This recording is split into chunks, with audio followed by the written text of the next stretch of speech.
Yes, the ICC have introduced a brand new league to revitalise one-day international cricket. So why has it been introduced? Now the main reason why it has been introduced is to provide context to ODI cricket between two World Cups. So how many teams will be competing? The answer to that question is 13.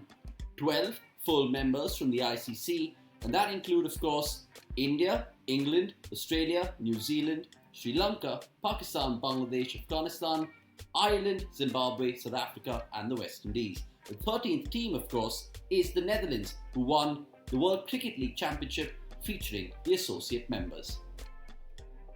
So what is the tournament format, you may ask? Each team plays 4 home series and 4 away series. Now each series contains 3 one-day international games, which makes it a total of 12 plus 12, 24 into 13 teams of course, which gives you a whopping number of 312 games in this particular league. Moving on then, who plays who, you might ask? Well, that's the most important question, because if you take a look at this, it will explain absolutely everything. Now for example, Mohammad Ahmed won't be bowling to Virat Kohli, or Jos Buttler won't be facing Nadal Rashid. But you take a look at India for example.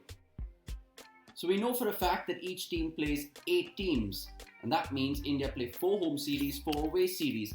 Now that includes teams from, of course, anything but Bangladesh, Pakistan, Ireland and the Netherlands. Moving on to the next piece of information. The point system, and that is of course very crucial to learn.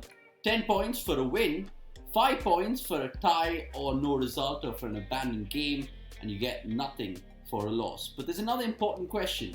Are all ODIs part of the Super League? Well, let's illustrate. For example, Australia take on Sri Lanka in June 2022 according to the ICC FTP. 5 one-day internationals have been scheduled between the two sides, but only 3 out of them will be calculated for the league. Similarly, when we take a look at India, on the other hand, now they take on Australia and New Zealand twice during the league calendar, but only one of those series each will be counted in the league. Elsewhere, it's also interesting to understand Afghanistan's position, because they're scheduled to play 9 one-day international sides, but according to the league purview, you can play just 8. So how many teams qualify?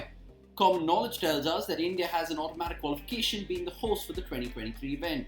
So that leaves 7 highest placed teams, barring India, who will make the cut.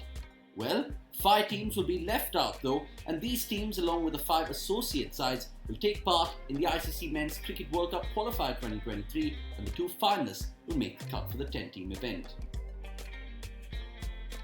So the important question we want to ask you, are you ready? Because certainly I am.